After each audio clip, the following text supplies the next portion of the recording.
The following is a Joel Michalec production. The following episode has been recorded in front of a live studio audience, which included 2 cats, 5 Barbie dolls, 1 miniature schnauzer, and 8 tiny reindeer. I am Groot.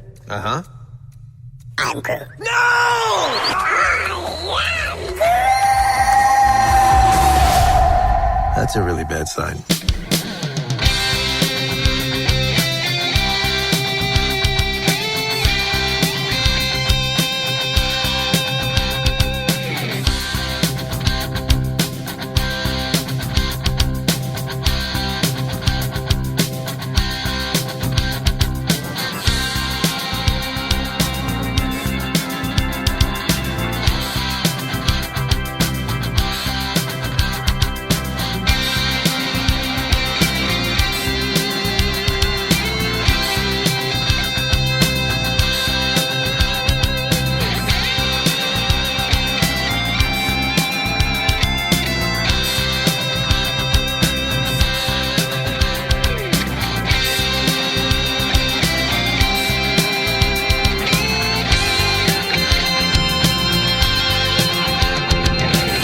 Hello, ladies and gentlemen, and welcome to the Joel Michalec Show featuring the lovely Sharen. I am Joel Michalec, and I am here solo, actually, because we're not really here. So we are away playing, taking a vacation-type break, and so we are going to still attempt to entertain you in our absence. And one of the ways that we intend to do that is I am going to first be airing a interview from the Wayback Machine. I probably can't use that term because the Wayback Machine uses that term. So, but I don't think anyone has laid claim to throwback. So we reached into the throwback archives, and I pulled out an interview that I did that's getting a lot of hits on our YouTube channel too. It's an interview we did, I did back in the day with Ariel and Shya Kane, and they are very much like the lovely Sharen and myself, a very happy couple. And they made a mission of telling people how they can achieve the same type of success. And they're 2 of the most amazing people that I ever interviewed. And I thought, you know, in a world where there's so many Karens, let's try to pep it up and talk to some people who get it. You know, you can't live your life by the news, and you can't live your life by what you hear on social media. And in the distance of time between interviewing them originally and the way the world has gotten even more erratic today, it's even more so important, the message that they deliver. Their website is transformationmadeeasy.com, and their write-ins are there, their blog, their podcast. Amazing couple. So why don't you sit right there, and an older version, a younger version of my voice will take over now and introduce you to Ariel and Shya Kane. Right now, I'd like to welcome to the program a very special couple here, Ariel and Shya Kane, and we're going to talk to them about their book, How to Have a Match Made in Heaven, and some other things, including their radio show. Good evening. Well, good evening to you, Joel. Hello, Joe. How are you guys? Thanks for joining us. Well, thank you. It's lovely to be here. We're great. Let's start out in a nice traditional way. Tell us about yourselves, because, you know, you guys have a vast background in relationships, and so tell us how that started. So, well, we didn't start out that way. I was going to say, did it start with a fight? No, we had both of us had a vast background in a lot of dating without relationship happening very well. Mm-hmm. But we've been together for about 30 years, Shya and I have, and we've been married for more than 28. Congratulations. Thank you. And in 2007, we actually wrote our first book on relationship that won the Nautilus Book Award, Best Book a Year in Relationship. And so our sequel really is about what we've discovered about a transformational approach to dating and relating and marriage, and so how to keep it fresh. Basically, we share the way we live and what's worked for us. And it's not what we were taught by other people for the most part. It's what we've learned over the last 26 years of leading seminars and workshops. And trial and error. Lots of that. Right. Lots of error. But it wasn't an error. Everything worked. It just didn't work the way we thought it would. And you know, I think you hit a very important point, the trial and error, and the fact that you guys are out there and doing the seminars, you do the radio show, and you learn as you go. And of course, I have a saying that I took from my father. We learn every day we're here, so you learn something different every day, something new every day. And as I was scanning through the book and looking at some different sections, I could tell that there is a lot of experience, and maybe it's a combination, I suppose, of your experience and some experience that you have taken from some other people that you worked with? Yes, both. The primary turning point in our relationship was the moment that I really had this deep experience that in this moment, you can only be exactly as you are. And that was about 26 years ago I had this experience, and in that moment I stopped picking on myself. I stopped working on myself. I stopped trying to get enlightened, and the most amazing thing happened. I stopped picking on Ariel. Okay. In his thoughts and in his actions. You know how you treat the people around you the way you treat yourself. Mm-hmm. And that's one of the biggest things we've discovered is that when you're kind to yourself, it really ripples out to the people around you. And then, of course, our book is based on more than 20 videos of us working with individuals and couples. And what's really neat in the book is you actually get links to the videos. So those people who like to go up on the Internet can just follow the links, and they can actually see us working with those people and see their ability to relate, transform in an instant. Right, which is a very good thing about the book, having those links to the videos and such, because, aren't we such a show-me society? It's like, okay, great, this is nice to read, but everybody, it's a show-me society. Let me see what you're talking about. Well, the beauty of this book is that it was written about real people with real life situations, and that you watch them see the way through to the other side, like a light goes off. Well, it may be a show-me society, but one of the things that's really neat is when you actually see it work for someone, you get the idea that it could work for you. Did we mention... We finish each other's sentences? We do. You probably noticed it by now. I did notice that, yeah, and I'll tell you why I noticed that, because I wanted to mention that I'm in my second marriage, which is... So am I. And we're on our way to 18 years. My first one lasted 6, but we were probably really married about 20 minutes of that 6 years.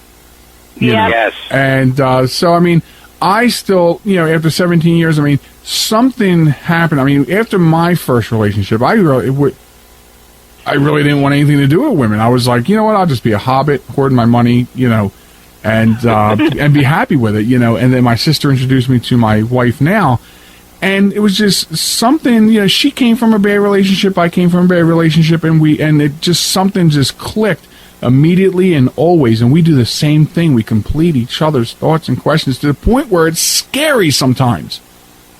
Yeah, well, it's very convenient, though. It is okay. Yeah, it's convenient sometimes. But do you guys ever get that sense, like, okay, this is creepy? Stop.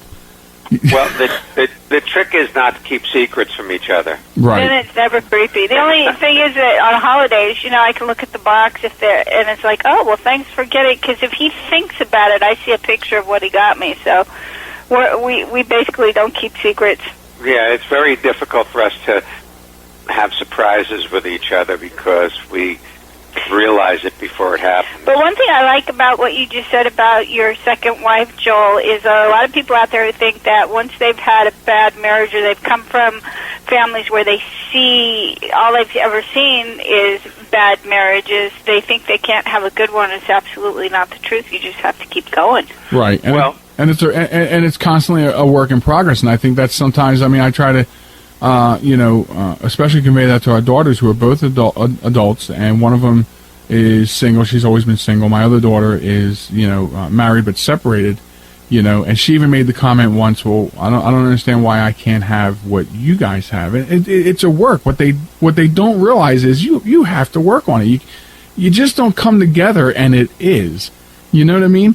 I don't mean to get too philosophical, too much philosophy, but it isn't. You just don't join hands, put a ring on each other's hands, and the rest just falls into place. That's absolutely true. But, you said something about your first marriage being only married for 20 minutes.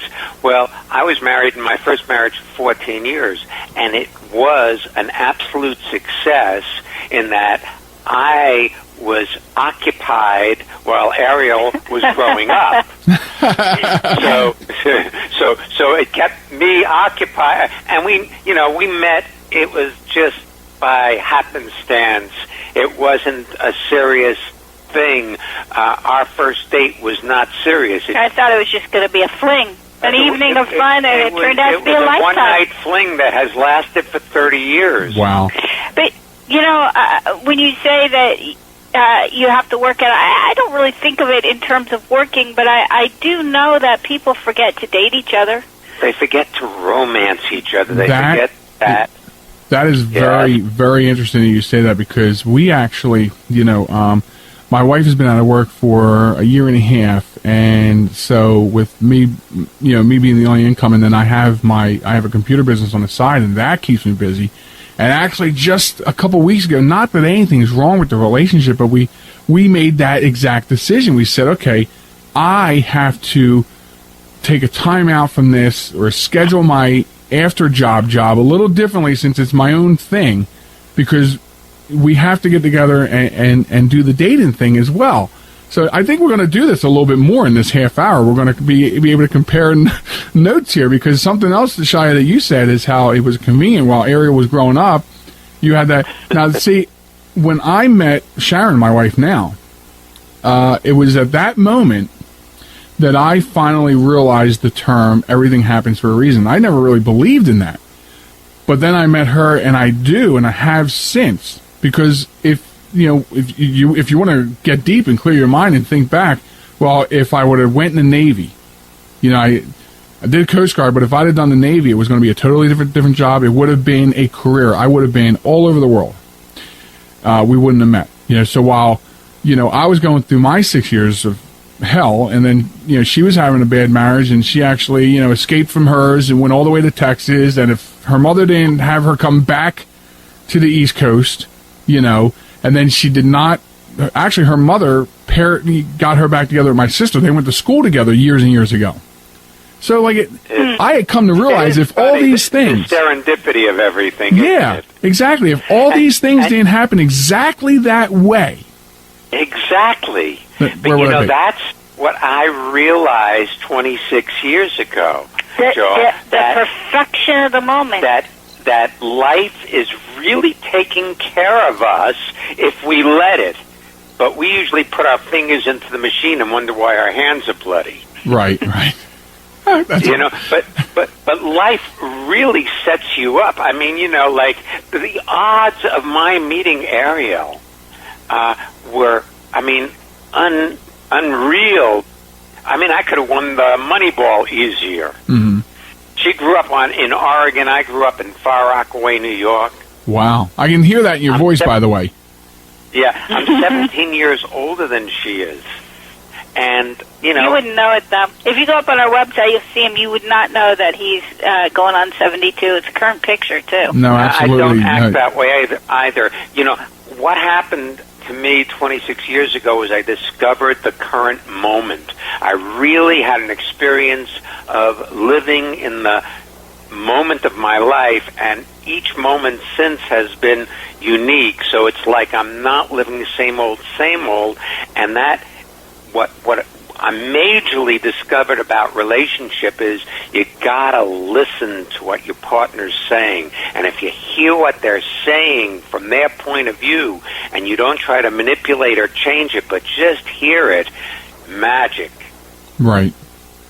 You talked about setting up times for dates. I suggest mini dating. Not only, put yourself on your to-do list, which, there's a chapter in the book about that, but mini dates, we'll just take a moment, hold hands, walk out and get the mail. Or if you're actually with each other in those little minute moments, your life and your relationship becomes really sweet and magical, rich, and intimate. Yeah, I absolutely agree. It's I'm really enjoying listening to you guys and having this conversation. Ariel and I work together. We're together 7 days a week, 24 hours a day for the most part, and so it's to maintain rapport, and we don't argue or fight about anything. It's like we've discovered how to hear what each other has to say. The other thing that's big is we don't blame each other for how we're doing or how we're feeling. A lot of people blame the other person for how they feel, as though that other person is the cause of their feelings, and we don't do that. I don't know if this was, folks, this was not planned, but you just actually segued into, I was going to say, let's take one piece of the book and have you guys talk about that, just to, so the audience has an example of some of the things you do. And I highlighted the blame game, because I think that's very important in a relationship. And that section of the book is very good. And I don't know how this happened. It was not planned. Folks, I had not talked to them previously. Anyone who knows me, I do not even talk to my guests before I meet them on the air. That's how I do that. So this was not planned, but you just segued right into that. Well, not bad. Shya is very intuitive. Yeah. We lead courses on intuition, too, So, on the blame game, one of the things that we've found the most successful in the most successful relationships is when you take 100% responsibility for the health of the relationship. But that means that I'm 100% responsible for the health of the relationship, from my point of view. And from my point of view, I'm 100% responsible. So it's not a 50-50 deal at all. There's no, I did my 50%, how about you? But part of the reason why the book is called How to Have a Match Made in Heaven, a transformational approach to dating, relating, and marriage, is because our approach is anthropological. And an anthropologist studies cultures just to see how they're put together. And if you look at it that way, then there's no blame involved in any phenomena in a relationship. Even, I'm not blaming Shya, I'm not blaming myself. It's more a scientific approach where you look and you see what's happening without judging what you see or casting blame. And each of us were born into an ongoing culture where we learned the language and the rules and the standards and the mores, and so we learned how to behave from the role models we had around us. And a lot of us used kids that were 2 or 3 years older than us as role models. Mm-hmm. Wow. And so we learned how to, say, we it's learned your how fault. to fight. And it's your fault. And you made me feel bad. Well, we've discovered that we could contribute to not supporting each other, but our feelings are our own, and they're not caused by the other person, and that takes a huge amount of pressure off of Ariel to keep me happy, and vice versa. Now, in your work that you guys have been doing for many years, I mean, one of the things that you see a lot of, whether you look around yourself, not yourself, but if you look around your surroundings, friends, people you know, neighbors, or even branch out more and more and more, I think you see a lot of decline in relationships. And I mean, can you feel good at the end of the day knowing that the work you're doing is saving relationships or saving marriages or helping people with their individual problems that maybe affects their relationship? Yes and no. I feel good at the end of the day. I feel good at the beginning of the day and the middle of the day. So, I feel good. And I love what we do. I love when people discover something outside of what they thought they knew that makes a shift, a quantum shift in the quality of how they experience living. Well, that was actually how this particular book got to be written. We were watching one of the videos of us working with someone that had been shot, almost a year before, and so we hadn't really remembered the conversation, and we were watching how this woman had one of the archetypical stumbling blocks in relationships. She really, really was at war with her father, and it translated right on down to how she related to her husband. And given the way she related to her father, we didn't feel that her marriage had much of a chance. And it was so wonderful to be able to speak with her and watch her face light up as she saw other possibilities. And so when we saw this video, we realized that it was the basis of a book. And that's where we should start and work out from there. And we actually had her on our radio show almost 2 years after the initial interview to ask her what was happening with her now. And she talked about how she and her father were now not only friends, he was doing things to help raise her children, and she discovered that he was a really wise person, but she had so much hate for him, she wasn't seeing him clearly, and actually her hate for him had kept him, had almost required him to be this terrible, unkind person rather than allow him to progress in his own life. So it was really deeply gratifying, actually, to see how simple it can be. Right. You know, most of us think it's so complex and so hard and has to take so long, but your ability to transform can to relate. It's an instantaneous thing. The other thing is that there's something about being willing to apologize when you've been unkind to your partner. Right. You know, where you say, "I'm sorry," and you mean it. You got to mean it. You can't say it as a manipulation. You know, I'm sorry if you hurt yourself with what I said. Right. No, and I agree. I mean, that's another important thing that in relationships is, and that's a critical piece of your communication work that you have to have. When you talk about being open, not having secrets, your communication. When you hurt your partner, you have to be able to do that. And you have to be able to do that from the heart and not just from the chest or the throat. Just because it must be my duty to apologize because I said this or So I totally agree with that.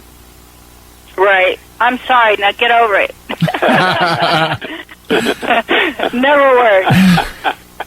Wow. The other thing we really saw, Joel, is a lot of people have gotten so invested in being right rather than being alive. Right, so they keep lists of transgressions, and then they get their friends to agree with them. So their gal friends or their guy friends take their side. And there's almost no possibility for relationship in that. It's about giving up the past and celebrating the moment. Oh, I like that. Celebrating the moment. I like that. And the future hasn't gotten here, and it won't get here until it does. And when it does, it will be a moment of now. So if you discover how to live your life current time with what's happening in your life in the current moment, then life becomes really satisfying and fulfilling, and you stop worrying about what you can't do anything about. Shia, that is very deep. You have obviously been at this for a while. I took my first expedition into enlightenment, trying to become enlightened, in 1961.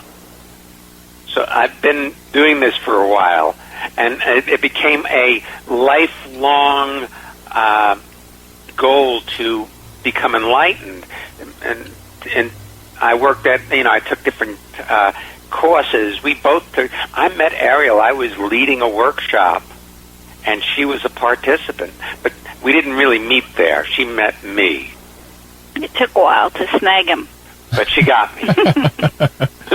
Now, before we run out of time, I also want to focus in on the radio show. You mentioned it, I mentioned it, and I wanted to expand on that because you guys do have a radio program where you help people on the air. I assume call in and whatnot. Yes. Let's talk about that for a moment. Tell us about that.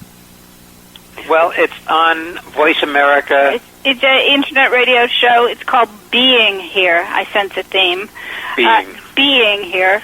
And the easiest way to find it is to go through our website, transformation madeeasy.com and just click on the radio link. And it's not only live on Wednesdays Eastern Time at noon, but we have archived probably 250 or more shows, so on all sorts of different subjects, including a lot of them on relationships. Relationship, sex, intimacy, stress, health. All sorts of things. All sorts of things. Mm-hmm. Wow, so that's enlightenment. Even enlightenment as well? Yeah, yeah, fun as the access way. The truth of the matter is, our primary focus was enlightenment, to try to become enlightened. When enlightenment finally caught up with us, which was about 26 years ago, then people started to ask us how it is that we related, because first we transformed as individuals, and then our relationship followed suit. And so we started doing things that we didn't learn. Our seminars actually came into being by request, where people said, I noticed something really different about you now. Please come they knew us to our when we families. were working real hard to become enlightened, and now you're not doing anything, but you look awfully good. What are you doing now? Come and speak to our company. Come and speak to our friends. Right. So we did, and that's how... That's why our first book is called Working on Yourself Doesn't Work. That's right. I'm going to ask this final question. I understand that you're asked this question quite a bit, but before we let you go, are you guys still on your honeymoon? Absolutely. Oh, yeah. Absolutely. Absolutely. The body, there's a song. I'm not as good as I once was, but I'm as good once as I ever was. And that's a very good song. Practice that. Well, I got to tell you, I'm sorry, go ahead. You were going to say, Ariel? Nope, that's it. Really. We're gonna have your website, transformationmadeeasy.com, information about your show, information about the book, where they can get it, all that stuff detailed on our blog, on our website, and of course they'll stay there until the end of the world, whether that be Friday or whenever. This is great information. The book, like I said, I went through different sections, and then not front to back yet, which I will. Very enjoyable to read and very easy to read. And I want to thank you both very much for your time. It was just a pleasure to have you guys on the show. Turned out to be even a bigger pleasure to have you on the show than I even knew it could be. And I'm glad. Joe, it was fun for us too, And who knew? It was a date. It was a date. See that? And I got to tell you, at the beginning of the interview, I felt good, and I feel good at the end of the interview. How about that? Excellent. We're really happy we could spend this time with you. Yes. Well, we can do it again. We should stay in touch, and we can even bring you back again, and we even offer an exercise here on our show, kind of like loop what you're doing over here for a time or two. Excellent. Because we love to talk. We like being with people. We like possibilities. And that's why we're all on talk radio. That's why we're all on talk radio. We all love to talk.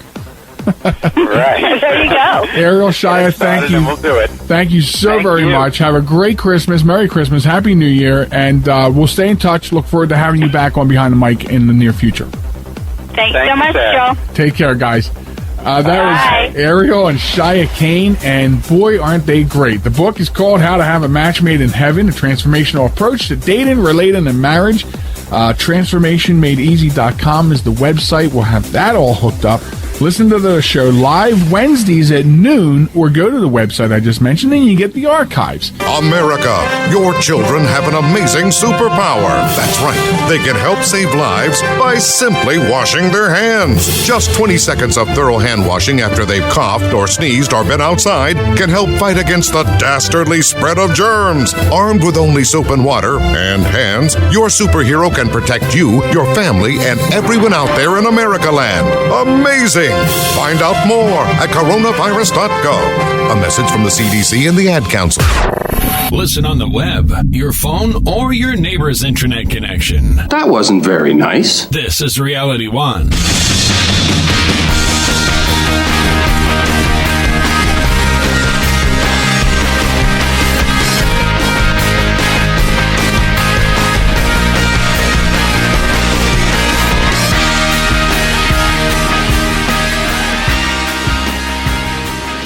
we will be having a conversation with Christian pop singer Natasha Owens. Get my vowels straight. And we'll also be listening to her big hit, I Made It Through, off the off the, how would you say that, Ron? The CD is I Made It Through, and the title track, there it is. Yeah, there it is. And we'll listen to the title track of the LP, I Made It Through, right here on the show. And so we will be reaching out, as they say, letting our fingers do the walking, all the way to Texas to bring Natasha here, and she'll be here any moment. I want to remind everybody, as a programming note, that this Sunday on the big show, Brock LaRob will be in the house, and I know that excites you, Ron. Yes, it does. He sent me a message. You know what I realized? He sends me the same message a couple days before the show. He sends the same message. We have much to discuss. Maybe it wouldn't be so much if he got here a little sooner in between visits, but hey, we succumb to his schedule. Exactly. As we do with all of our regulars, and we appreciate their time. So he'll be here Sunday, 8 o'clock Eastern Time on the big show, on the big network. Your show of shows. Who used to say that? Oh, gosh. Who was the show of shows? I'm drawing a blank, but I remember wasn't it Ringling Brothers? Was that the show of shows? Well, I thought Ringling Brothers was the greatest show on earth. Your show of shows. What was that? I thought there was a sucker born every minute. We're going to get back to that later on in the show. And in fact, let me give out the phone number real quick before we bring the guest on, in case anybody wants to. There's a challenge. What was the show of shows? Help us out. Call us later though with that answer if you dare. 866-417-4359. That's again 866-417-4359. Of course, you can also reach us at facebook.com/behindthemic, spelled as the man's name is, Mike. And without further ado, we welcome to the program Christian pop singer Natasha Owens. Good evening, Natasha, and welcome. Hey guys, thanks for having me. Well, thanks for joining us. So you hail all the way from Texas. Can you tell that my accent is not from New York? Well, I had to tell you, I expected a heavier accent because you were from Texas, but it's really not bad. Are you from, like, northern Texas? Well, yeah, we're from the Dallas area, but I grew up in Tennessee, so it's kind of a mixture. I have people here in Texas ask me where I'm from all the time, so... Well, you know what, I got to tell you, I like the southern accent, period. I mean, south of the Mason-Dixon line doesn't matter. I'd say 90-95% of the accents south of the Mason-Dixon line, I love them. So you're welcome here with your accent. So, Natasha, tell us a little bit about yourself. Your calling card. This is your turn. Your time to be a verbal presentation of yourself. Well, back about 4 years ago, I went through something just life-changing. My father passed away suddenly, and after I dealt with the shock and the grief and the depression and all the emotions that you go through whenever you're dealing with a loss, it was restoration type music that has hope and love and in it that really pulled me out. So when I had the opportunity to do this CD, I said it has to be that type of project because everybody's going through something these days that is faith-shaking, life-shaking, and, if I can just give them a little bit of hope to know that not only God loves them, but there's people out there that truly care for the broken and the wounded, just to hang on until they get a little bit of help. So that's kind of how this whole project came about. Right, and there's no doubt at all on my part when you say that, right now, I mean, whether it is personal or because of some of the things going on, throughout the nation economically and job losses and stuff. Yes, you're right. There's always some sort of everybody. I think some sort of negativity probably touches everybody. Yeah, it does. It does. I mean, everybody you come in contact with is either coming out of something or facing the worst trial of their life, you know? Mm-hmm. And so it's just to spread good word of hope and cheer, and just to remind them, you know, because when you come to a crossroad in your life, when something happens, you either get further away or closer to God.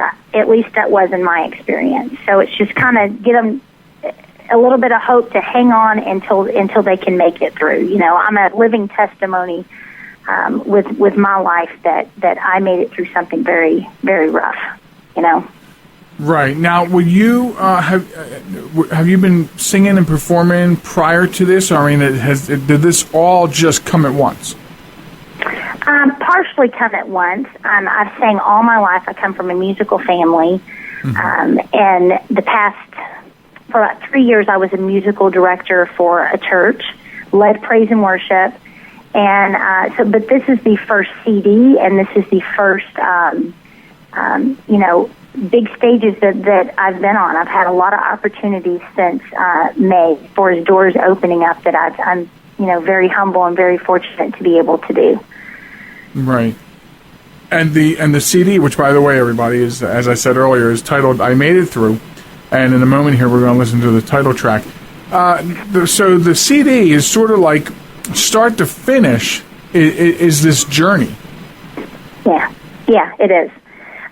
When you put them in a certain order, we did not do that on the CD, but when you put them in a certain order, it's almost like the beginning of the trial to all the way making it through. Mm-hmm. They all have a common thread throughout them. And it kind of tells a story, you know? So you didn't put them all in order now? Well, right. So was not putting them in order, was that like a puzzle for the listener? No, what we did, kind of just to see if you can figure out whenever you're listening to them, which one would go ahead of each other. They're pretty easy to figure out. The way we did them is like I would do them in a church service. You know, you start out always kind of fast and bring it down and bring it back up, so that it kind of has a flow.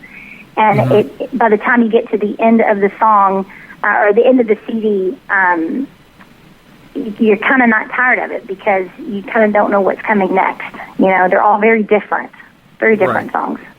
Now, so you say there's a particular order, but could one say that the order may be changeable depending on, you know, how the person listening maybe is feeling? Absolutely. Absolutely. And so in saying that, the order that you suggest that it would be in is the order it is in for the way that you would be feeling. That's right, and it may be, you know, I've had tons of family and friends listen to it before it came out to give me their true opinion and so forth, and just about every single one of them came away with something different depending on what they were going through in their life, what stage mm-hmm. they were in their life. They kind of had a different spin on it. So, you know, you can't put the CD in a box, so to say. Right. One of the most, what I think is one of the best tracks that I've heard on the CD is, of course, I Made It Through, which, and I know that track means a lot to you. And there's a lot of what you went through. There's a lot of your heart that you have poured into that song. Yeah. And, you know, could you briefly kind of take us through, like, the meaning of that song, like, before we play? We're going to play it here, but maybe you can kind of set it up for us. Yeah, when you're going through something, it seems very dark sometimes, and sometimes you don't feel like anybody's around, not even God. And it's like I picture it like going through a tunnel. And there's a point in your trial, in your situation, where you finally see the light of day. And for the first time, I remember there was a specific point when I felt that I was, you know, on my way to true healing. And it's like you have sun on your face, and for the first time you're seeing that sun, and it's warm on your face. And there is such emotions that come with that particular moment. There's mm-hmm. thankfulness to God for bringing you out. There's relief. For the first time, you're actually able to breathe. And that's what this song's about. when you're coming out of that tunnel and that first moment when you can just close your eyes and take a deep breath and breathe out and feel freedom for the first time in a long time. So that's what this song means to me. And that's a great setup, and maybe it means something similar, maybe something different to everybody, but we're going to play it. Here it is, Natasha Owens, I Made It Through.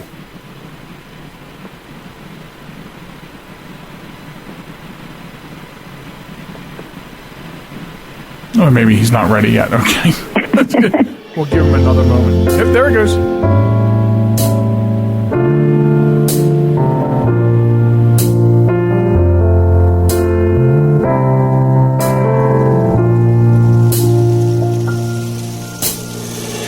Today I may look to you like all has gone my way, but you may have been surprised had you seen me yesterday.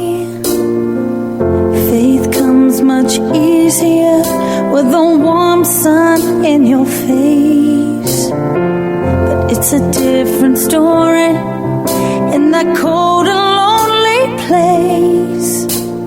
I may have stumbled, lost my grip a time or two. It may have been the longest night, but I made it through. Even though there were days I thought the sun was gone forever.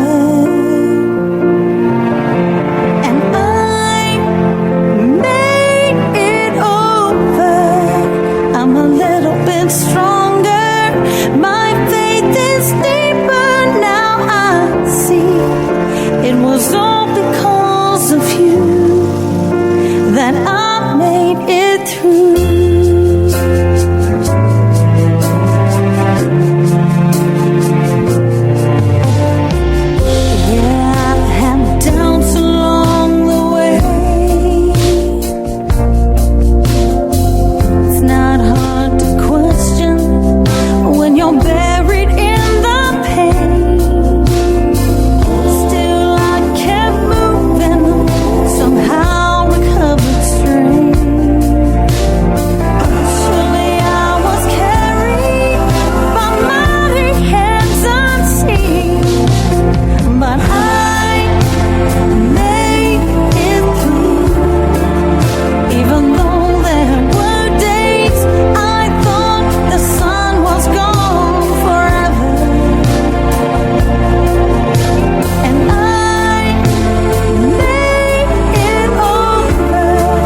Behind the Mic Show. We're on the phone with Natasha Owens. That was her song, I Made It Through. Natasha, simply in one word, beautiful.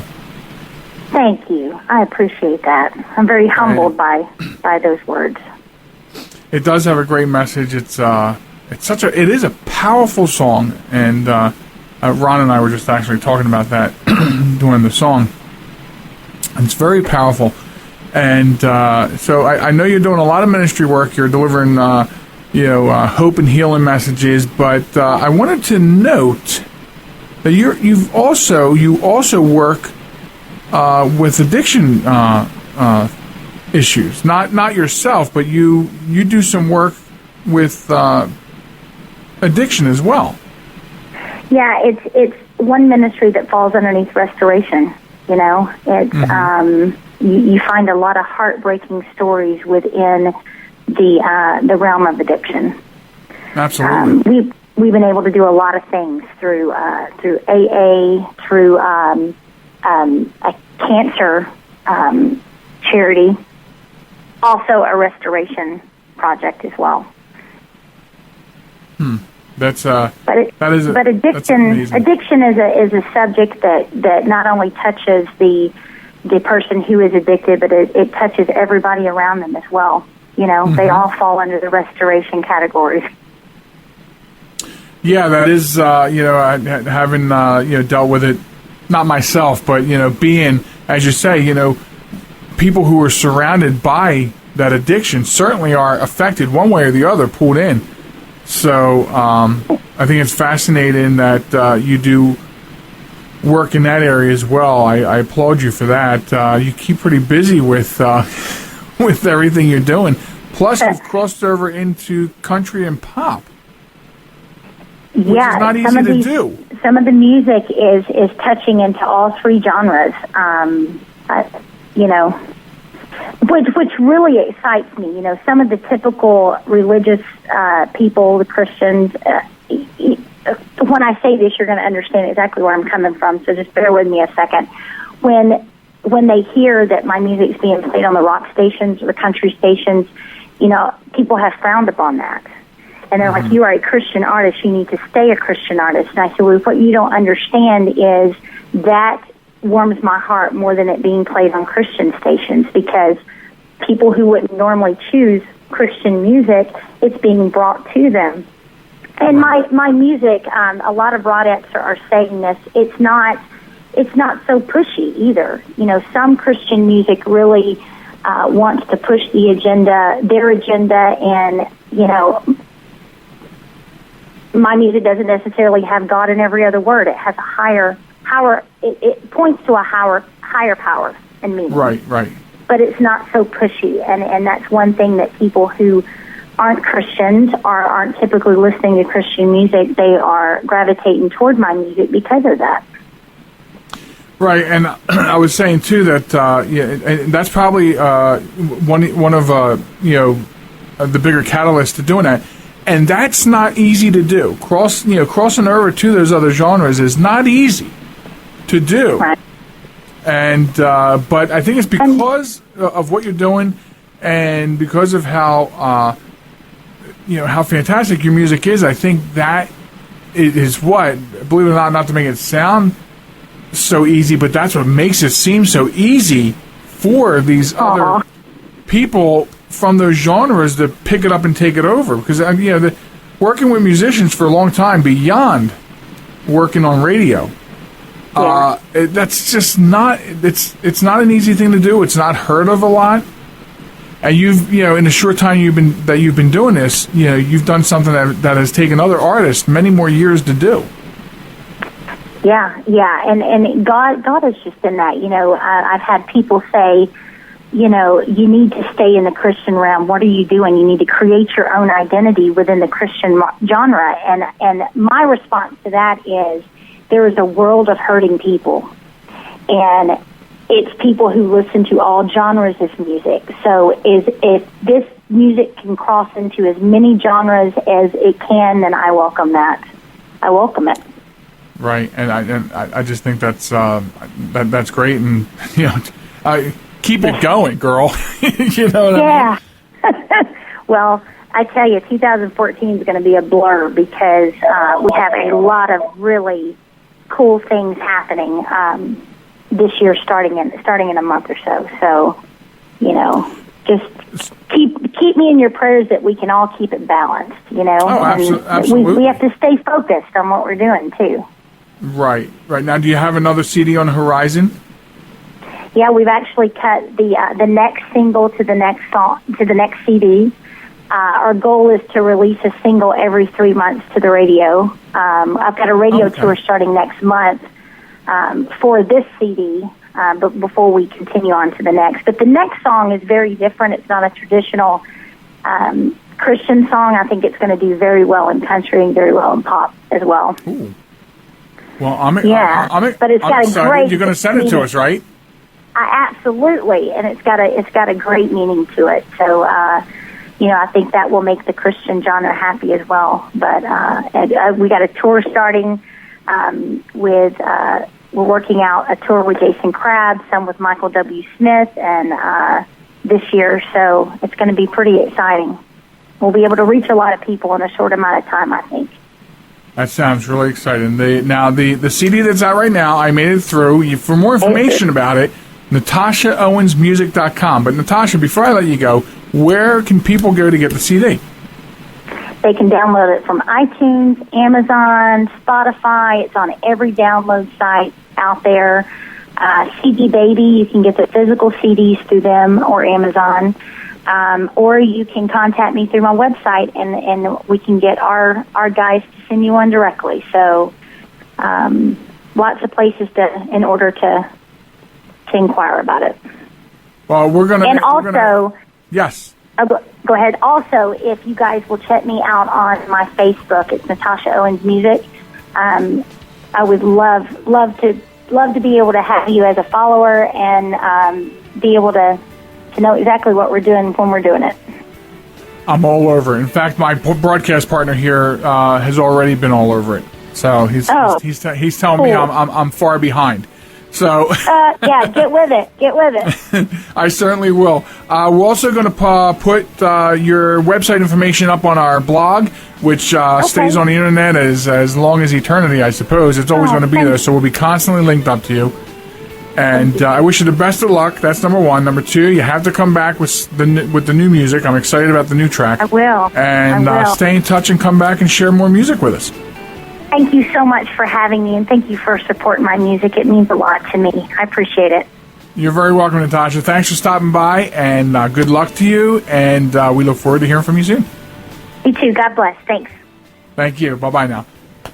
Ladies and gentlemen, Natasha Owens, NatashaOwensMusic.com. Go get the CD. You heard the title track, and there's more like that right behind it on the CD. Are you ready for some more Joel Michalec Show? I'd better not. I have what doctors call a little bit of a weight problem. I have the irrefutable proof that the Earth is not flat. Here it is. If the Earth was flat, don't you think cats would be on the edge of it, knocking off? A new episode every Sunday at joelmichalec.com. Folks, I hope you enjoyed the program that we put together for you in our absence, in our vacation absence, while we're out having fun, trying to keep things positive. You just listened to Natasha Owens' interview from the throwback, spreading a positive song and positive messages. And that's so hopefully you enjoyed that aspect that we put together for you this week. And we're certainly glad that you visit and stop by. So remember, the website is www.jmtalk.net, and you can subscribe to the show, and you should. You never miss an episode when you subscribe to the program. We're on every major podcasting farm out there. So if we aren't, please drop us a line, and we will take care of that post-haste. Also, we're on social media, TikTok and Facebook at JM Talk, Instagram and Twitter at JM Talk Radio. Send us an email. Make sure you get in your submissions for Wombat of the Week, Stupid People Doing Stupid Things, verifiable news story link, and send it to us either across the Facebook page or in an email to joelmichalecradio@gmail.com. So the various ways you can get a hold of us. So we are looking forward to being back. Well, actually, that's the wrong thing to say, right? Who's looking forward to getting back from vacation? In a true sense. But we do realize we do have to come back, and that means we'll be back to you lovely people as well. And we'll be back with some more interesting things that will kick around that we're pulling out of the day-to-day news wire to either make fun of or try to rationalize if we can. Looking for more wombats and more coming up in your near future. Thanks again for listening, everybody. Please, please, please be good to one another. Be safe out there. And it's hot in most parts of the country, so please do what you have to do to be cool. Check on family, check on the elderly, check on neighbors. Keep checking on your pets because they're people too. And if you don't think so, then you should have known one. But anyway, that's it for us here at the Joel Michalec Show. Featuring the lovely Sharen. We will catch you the next time. Goodbye, everybody.